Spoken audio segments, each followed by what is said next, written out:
I've got to say, relative calm, thankfully, on the streets of England. Long may it continue. There are some people taking to the streets in Belfast. I will be cutting across there live imminently, and I can show you some of the scenes there. But I just want to focus as well on the streets of England, as I'm saying.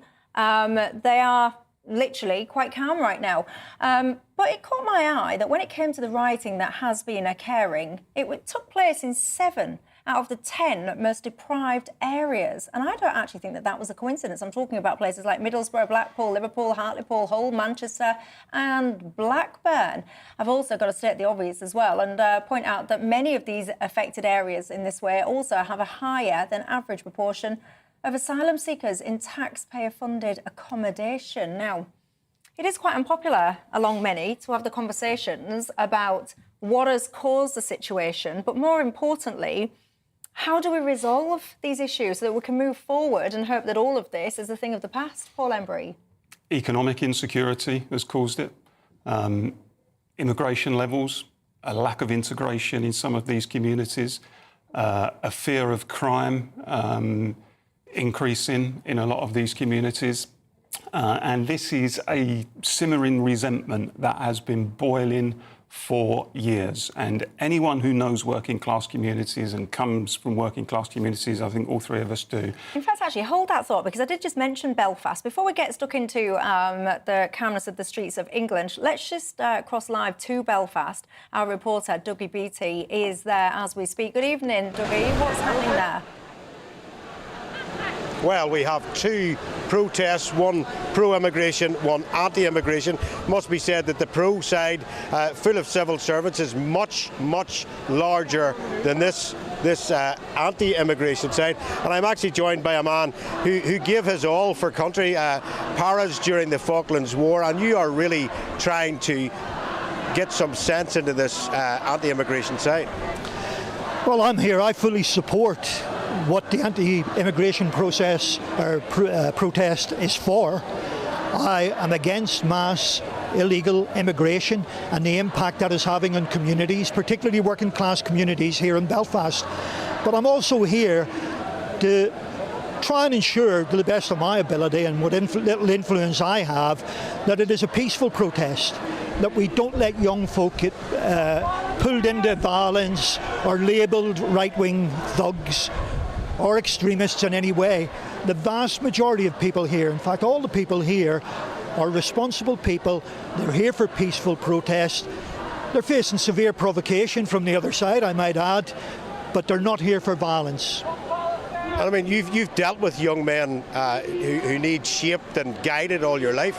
I mean, what hope is these people in these areas? Well, I've spoke to young people already here today, and I've actually spoke to them.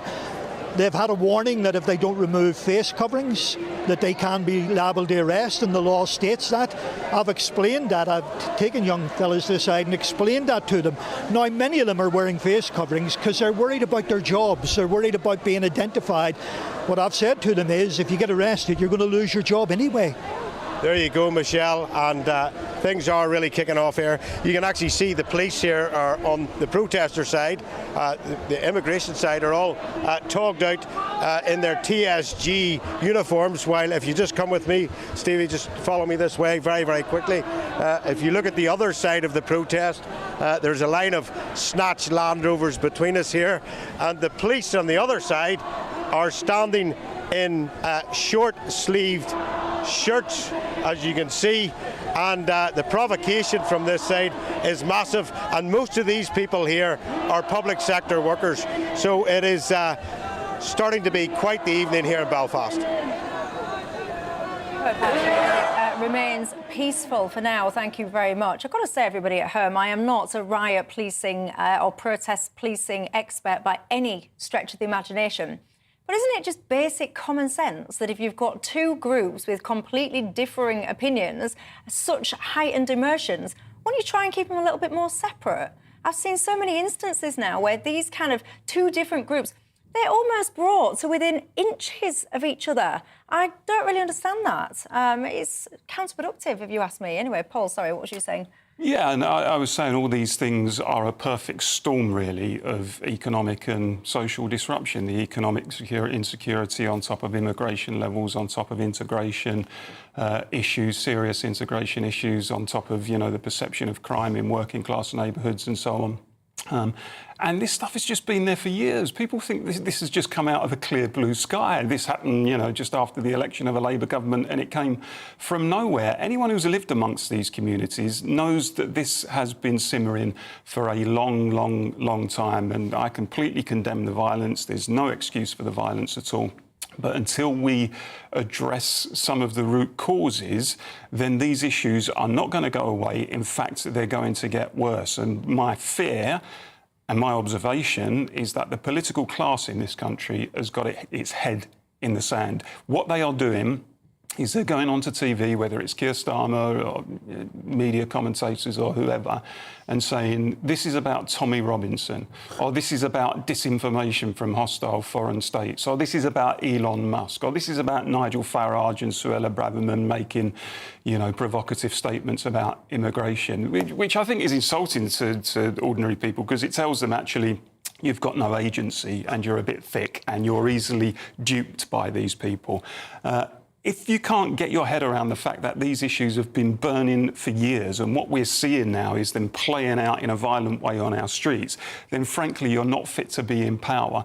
And it seems to me today, over the last day or two, actually, there's now a serious element of complacency in the commentary where a lot of people think, oh, it's great, we had the counter-protests and they pushed the protesters back, even though the protesters didn't really... Protesters weren't there. Well, this is the point I'm making. They weren't actually really there, were they?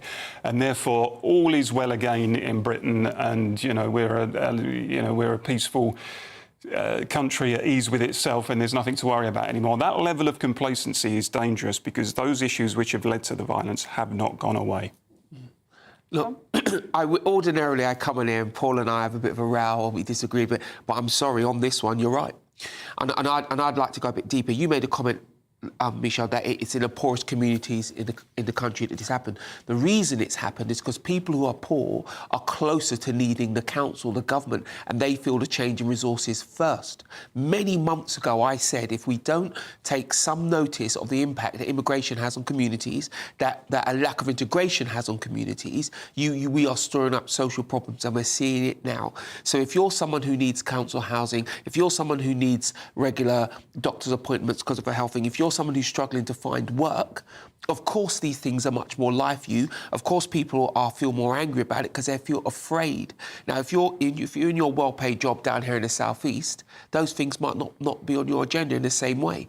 But what's interesting is this is now beginning to go across communities, regardless of people's colour. So we're all talking about immigration. Fine, that's the current thing. But there's communities who've been here, who are established for some time, who are now having a slightly different response to this, and they're now beginning to be at each other's throats. And I say, this is the point why I'm really disappointed in what Keir Starmer did when he labelled people far right. I went in the pub and I spoke to a couple of blokes, and I deliberately spoke to them because they are white working class people. I live in East London, they're very easy to find up there. And a guy said to me, well, you know what, Sean, I've never really been racist because I just don't have enough black people around me. I haven't really thought it through. But he said, hearing Keir Starmer telling me that everybody who has concerns about immigration is far right has made me think, am I? And that's the problem, because for him, he isn't like directly thinking about the numbers of immigration. He's thinking things like, is it easier to get a job? Can I house my kids? And all the rest of that. And that's where the link comes. And until people in the political class understand there is the direct link, and they're giving certain communities more permission to air their grievances than other communities, this feeling will grow, it will fester. I've heard countless politicians talk about social media activity over the last week. Countless politicians, including the Prime Minister, talk about online social media activity, and people have got to be responsible, and we're going to bring in new laws to clamp down on, people's social media activity and so on and so forth. And as I said, Tommy Robinson and Elon Musk and Nigel Farage and stuff like that have been mentioned time and time and time again. I don't think literally I've heard a cabinet minister in the last week, or I'm not sure I've heard any politician of any party in the last week say, yes, of course the violence is wrong, but do you know what? There are some very deep-lying tensions that have led to this, that have been burning away in our communities for a long time. And we have got to deal with those. And we've got to have a serious national conversation about how we deal with those. No politician is talking about that. We won't get there. The reason the social media things come, of course it exists. It's a little tiny piece of what's gone on and is a catalyst. But oftentimes politicians will look for something to blame, and this is easily carries the blame. But the problem about focusing on social media, the social media doesn't start anything. At worst, it might amplify, but it doesn't start. So the social media is just connecting people who have these thoughts, and unfortunately, this group of people is growing. There's some good things that came of it. People came out and said, look, we're not really wanting this racism, here's an anti-racist thing, fine. But what led to other people to come out and feel that they can publicly state that they're racist because of what's going on? And until some politician grasps the nettle and says two things. One, there is no two tiers of policing. I think that's been a real big thing. A lot of the young people I've been speaking to believe that now and will cite But loads of politicians have come out and said that there isn't any two tiers. But there is, I'm afraid there is. I tell you now... Keir Starmer said it, Mark Rowley, he was all about it. They have to say that. They have to demonstrate. You know, we've arrested, someone's been arrested for information around the Stockport thing, but a young person said to me, but what happens about the schools, when all the schools did all the stuff around Islamophobia and all the rest of that? Nobody got arrested for spreading that information. So now people have examples of two-tier policing, and that's dangerous. One of my viewers has just emailed me and said, Michelle, I want to message you, but I'm also terrified of going to prison if I do. And I think this is quite an interesting thing that's going on in society. I don't know if anyone's been on social media today. It's been filled with Met Police. Look at this post. At Merseyside Police. Look at this person. Look at this video. Look at this. Look at this. Look at this. Look at this. You've had your courts today, all of it being broadcast live, people getting sentenced for things that they have written on social media, of course. I've got to say, people do need to be more mindful of what it is that they're posting. They need to be more considered. And I would argue you probably shouldn't be able to post anything anonymously, and therefore you can be held accountable for what it is you're actually saying.